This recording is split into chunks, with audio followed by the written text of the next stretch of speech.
Hello and welcome to BitBoy Crypto. Today we are going to be talking about Tether, Argentina, Ripple, and so much more. So stay tuned for that. But first, make sure you are a subscriber to our channel. We call our community the Bit Squad. All you got to do is hit that subscribe button, hit the bell for notifications, smash the like button while you're at it, and boom, you are a member of the Bit Squad. As a member, you get the opportunity to win $150 in Bitcoin and also 2 shirts. Or one of 2 shirts from my merch store. We are going to be giving away that at the end of September. If you're in our Telegram group, you just noticed that we gave away 2 hats over the last couple of days. We would love for you to join us on there as well. So join our Telegram group. The link is below. All right, guys, let's get to the markets. The markets are not good. Bitcoin coming in at 62.69. It had a drop, a sharp drop off this morning. We're going to talk about why that happened. If we look at the biggest winners of the day, we have Cyber Miles and Cash. True USD up a little bit at 101. That's due to a lot of people moving over to True USD from Tether, which I would suggest doing. I would have suggested that a long time ago, even before this news today. We look at the losers today. A lot of double-digit losers today. Ethereum back under $200. So the markets are not great. So let's talk about why. We have Tether.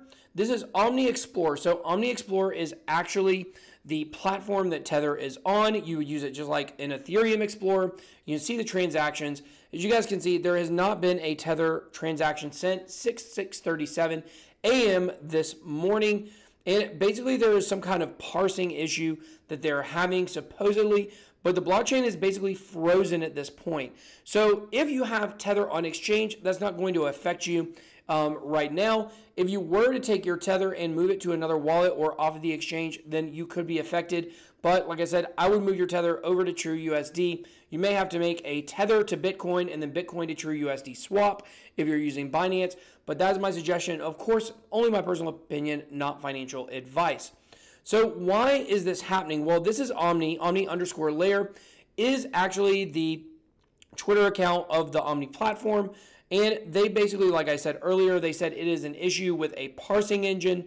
And I'm not really technically savvy enough to tell you exactly what this means. But all I know is you better guard your doll hairs because this is not a good situation. I've told you guys before, Tether is no good. I can't say it enough. I don't trust it. Let's see, they have a new tweet. Let's see what the new tweet says.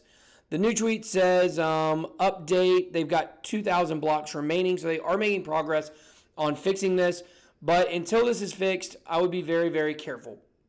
So I don't use Tether at all. I have used True USD. I will also use, in the future, I'll use the Gemini dollar or the Circle stablecoin or maybe the, it's escaping me, the Stellar stablecoin that will be coming out in the future. They sound like better options to try to peg your crypto to a US dollar here.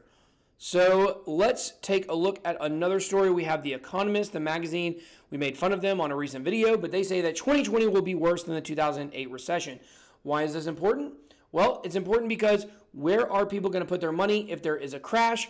They're going to be moving it over to gold or to cryptocurrency. So I do believe that this might result in, maybe a boom in crypto down the road. You can see like a little Bitcoin in the background here. So I think, we hear all the time about crashes and, world economic crises and things like that. But, it's hard to really predict those things, in my opinion. I don't know, maybe if you're a lizard person or in the Illuminati, I actually don't believe in either one of those, but that's a different story.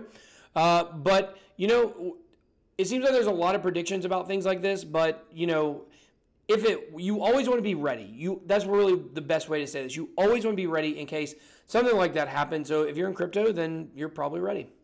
The Steem blockchain is currently frozen. I don't know why that happened, guys. I got to turn off. Here we go. The steemit blockchain is currently frozen. Steemit is arguably the world's most popular dApp with over 60,000 unique accounts making transactions each day and over 250,000 unique visitors each day. However, today it was frozen, and that is the result. You can see the sorry robot there. That sounds like a character trait. not necessarily his empathy he has for you. But steemit is no good in my opinion. I've talked about this a lot of times before about how I believe that it has become centralized for any number of reasons. It's rampant with bots. And not only that, but the functionality of it is no good. It takes like 10 seconds after you click something for the action to occur. You get a lot of errors. It's not good. It's another, to me, failure in Dan Larimer's catalog. I believe EOS will be the next failure in that catalog as well. And I understand he's not currently working on this project, but, you know, he leaves people high and dry. It's what he does.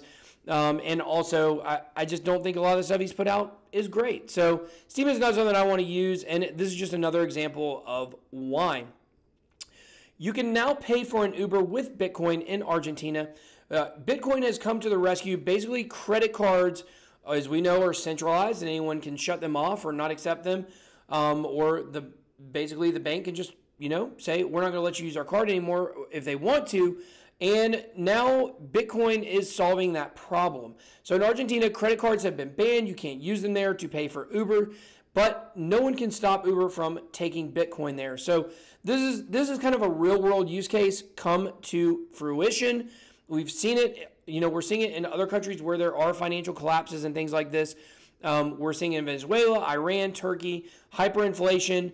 We've seen Bitcoin come to their rescue, and now we see them solving a problem for the people of Argentina. So that is great news.